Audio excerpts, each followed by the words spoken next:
So there's this sentence that has been stuck with me for the past 24 hours, saying, don't change to love yourself, but love yourself enough to change. And I don't know if I read it somewhere or if it just popped up, but it doesn't matter. What matters is I get it. I get it now, and I know it may sound like a cliche or just this concept, these words that doesn't even have any practical meaning in the real world, but it does. So let me try to explain to you, because this might be just what you need right now. So I have always put a lot of pride in my mind, and I have seen my mind as my greatest teacher, mentor, the thing that challenges me and keeps pushing me, moving me forward to be better and to learn about myself. Although I have come to a quite different conclusion, and I remember the first time I actually listened to something else than my mind, and the results were truly amazing. So about 10 years ago, I got very physically ill. I have no clue how it started or what got me there, but it quickly turned into me feeling worse and worse and having symptoms all over my body. And so I was in and out of doctor's appointments and hospitals for almost 5 years. And all through those years,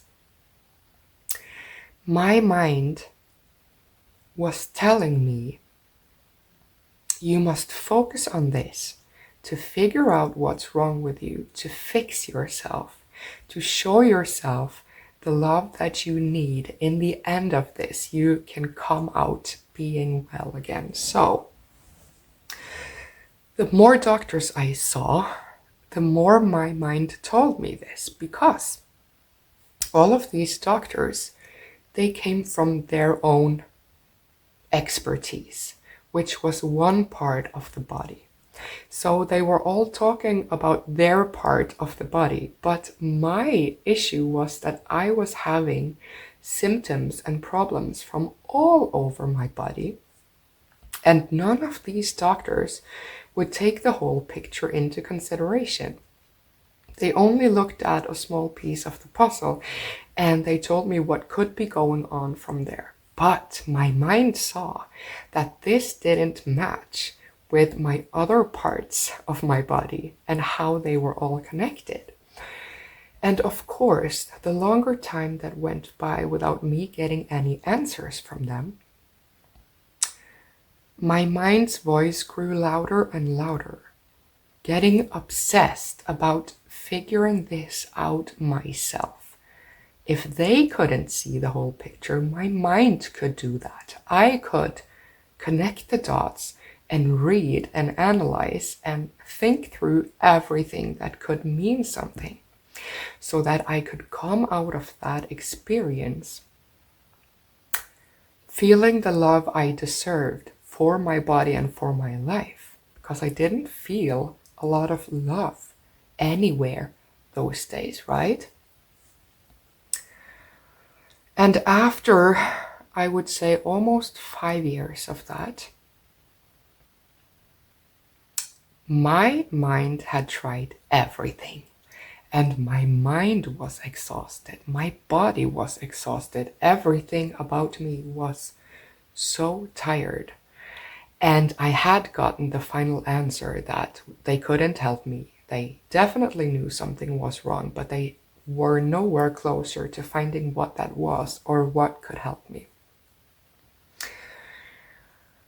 And in that moment, where I thought to myself, I have tried everything, my mind kind of raised the white flag, you know? And I think because of that, because of me listening to my mind and doing everything it told me to for 5 years, and seeing that the result was only me feeling worse than ever and so exhausted and tired,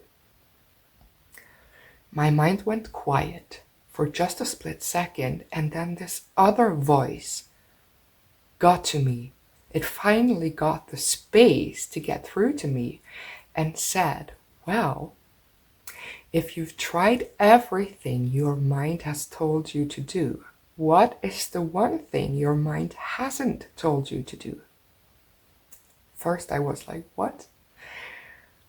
But then it just dawned on me, the only thing I haven't tried is to stop focusing on what is wrong with me, stop trying to fight this disease,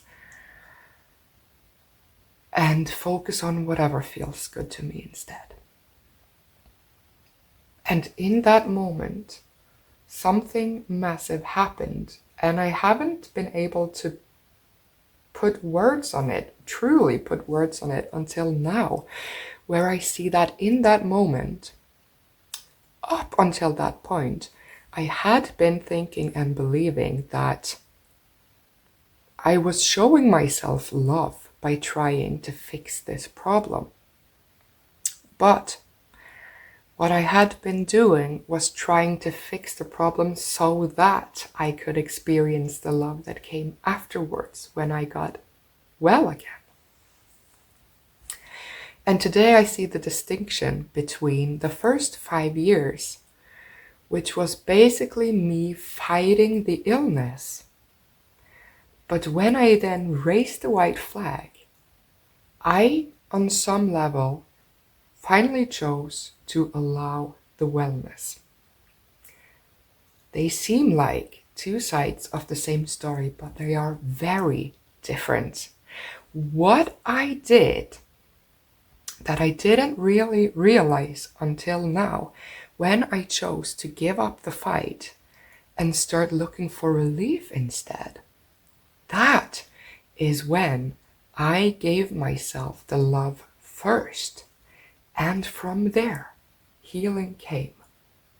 Healing came as a result of me letting go of the resistance and the fight and trying something different than what my mind has told me for those 5 years. And from there, I started to feel better and better. It didn't all happen in the blink of an eye, but small things changed each and every day where I chose to look for relief, to look for whatever felt a bit better to me in the moment, to look for the things that I could appreciate, what was still functioning with my body, what I still could enjoy, even though it wasn't much. It grew more and more. And after a while, I got well and I got better than what I had ever been before. And that is what happened to me then, is that instead of me trying to change what was going on with me to show myself the love, I showed myself the love first, and then everything changed. When I stopped listening to my mind. I learned that my mind doesn't always have all the answers. And I do believe today that we feel tired and exhausted because we resist whatever is going on with us in some way. We are fighting something. We are trying to change it. We are trying to fix it in order to come out of it with this love for ourselves. It doesn't matter if we don't call it love. We may call it wellness. We may call it feeling energetic, or having a healthy body, or a healthy mind. No matter what we call it, it is one way of showing ourselves love. And our mind keeps telling me that I need to do things so that I can feel that love in the end of it. Even something as simple as going for a walk or taking a break. Many times my initial response is, when I'm working on a project or a task, I need a break from this. That's my initial response. And then my mind comes in and say, well, what you need is to finish this piece first. And then you can give yourself an award by going out or taking a break. And so I listen to my mind and I try to keep working, but I am so exhausted or so much in need of a break that I'm not producing anything, right? And the more I challenge now what my mind tells me is best for me, the more I find that it doesn't always know what's best for me. So if I'm feeling like I need a break, maybe I should go outside and feel the rain on my skin or get some sunlight in my face. And my mind says you can do that after you finish this. I challenge it because I'm listening to my initial response that really knows what I need. So I challenge it by going out either way and getting a break. And that feels so much better. And then I can come back and work on my task with new energy and a clear mind space. And that is just a practical example of what we keep doing to ourselves in so many different ways. Our minds tell us, you need to change this to feel better. You need to do that to feel better. You need to change to feel the love. But the truth will always feel good to you. You will always know what's actually true because of the feeling it gives you. And very often it is our initial response that knows what we truly need in that moment. But then the mind comes in and tries to tell us something else, and we let that run the show. I think we feel stuck because we actually disallow ourselves the movement we truly need to unstuck ourselves. Both in a literal sense, as when I need a break or I need a rest, I need to see something else, I need to leave the room, I need to leave my thoughts. That is the movement I need. But my mind tells me, no, continue doing what you're doing. And then it feels bad. It doesn't feel good. So why should I trust it? Why should I trust that my mind knows best for me? My heart, my body, my energy, they cannot tell a lie. My mind is the only one that can tell a lie. And I know it can be hard to trust that your mind is not necessarily the best mentor for you, not necessarily the one that speaks your truth, because we are using it for everything. So of course we want it to be our guidance. But then I just invite you to ask yourself, how do I feel most of the time? Do you feel good most of the time, or don't you? Because your emotions comes from your mind. Emotions is your body's response to what you're thinking. So if you have negative emotions, your body doesn't agree with what you are thinking, which means there is always a voice beneath the voice. You have the voice in your mind, and then you have the voice beneath it that comes from your body, from your energy, from your heart, from your soul. So if you're feeling bad about anything, it is your system of body and spirit that tells you they are not agreeing with your thoughts, and your thoughts can be liars. And I find that the way to trust and know if my thoughts are true is just to recognize the emotion. It didn't feel good to me to continuously focus on what was wrong with me, what was feeling bad with me when I was ill. It didn't feel good. And now I know it was my body and spirit and heart telling me, I don't agree with your mind. This is not the best thing for me. I don't want to keep fighting this. I don't want to keep resisting this.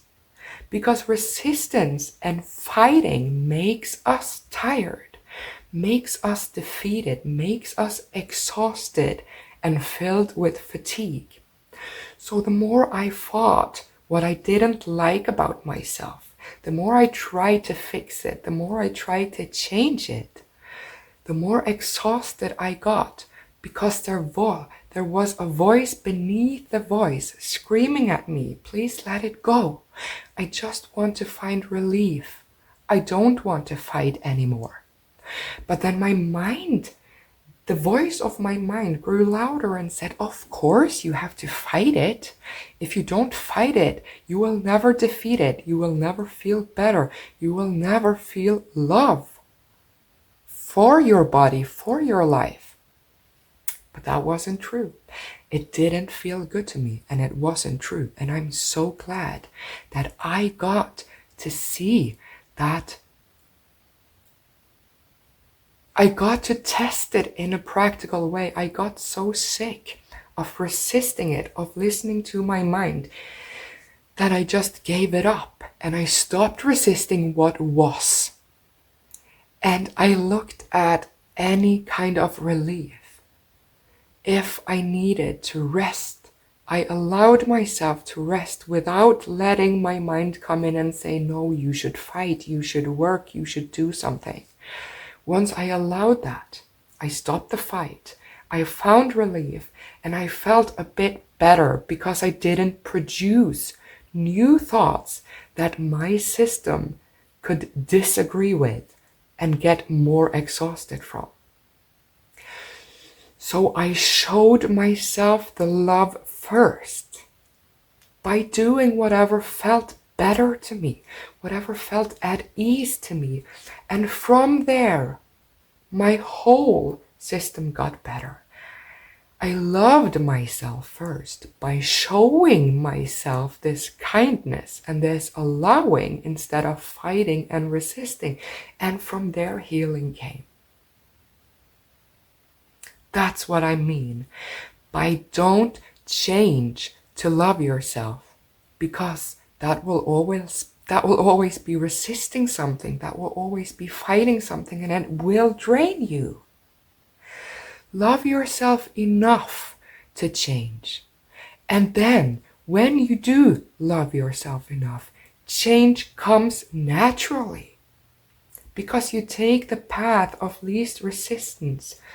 And from that point of love, your system will just know what's best for you as long as you just listen to the voice beneath the voice that you know is your truth, because it doesn't make you feel bad.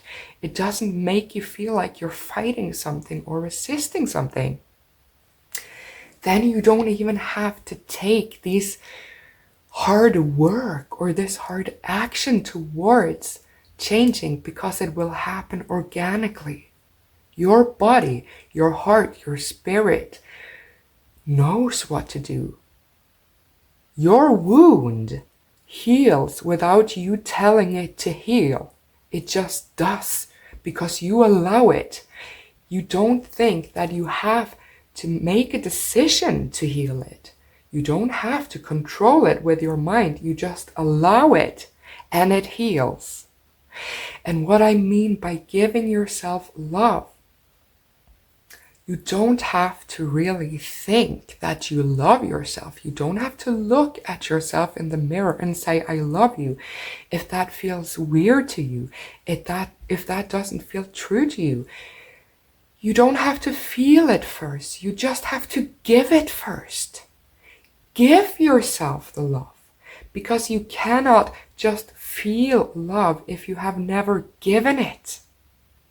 Just give yourself acts of love. Allow yourself to just find relief. If you need to rest when your mind tells you to do something else, what feels better to you? Try to do whatever feels better to you, and change will come.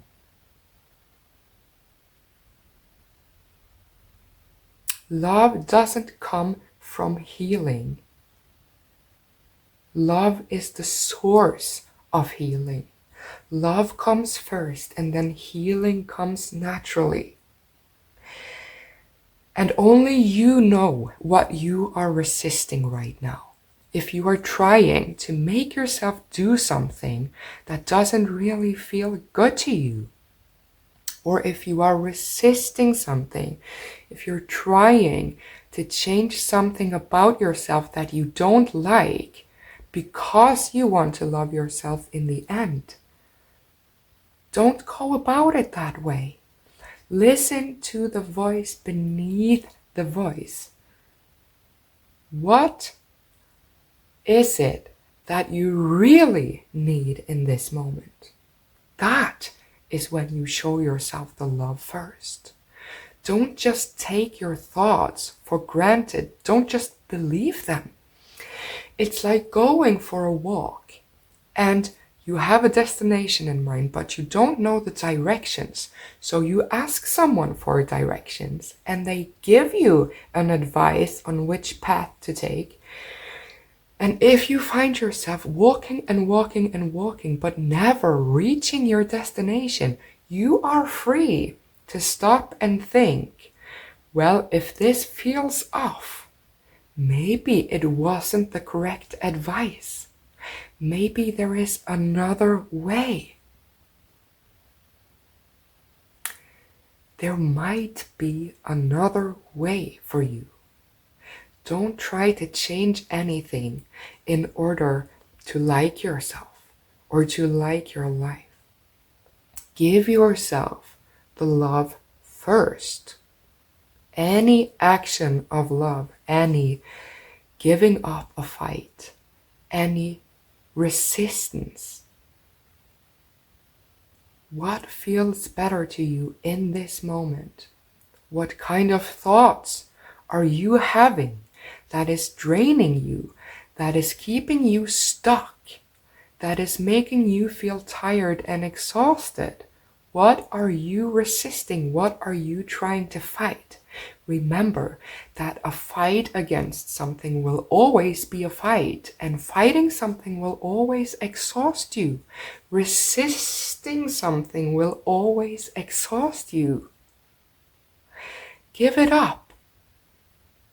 Give it up by allow yourself wellness instead of resisting whatever kind of illness, whatever kind of dis-ease.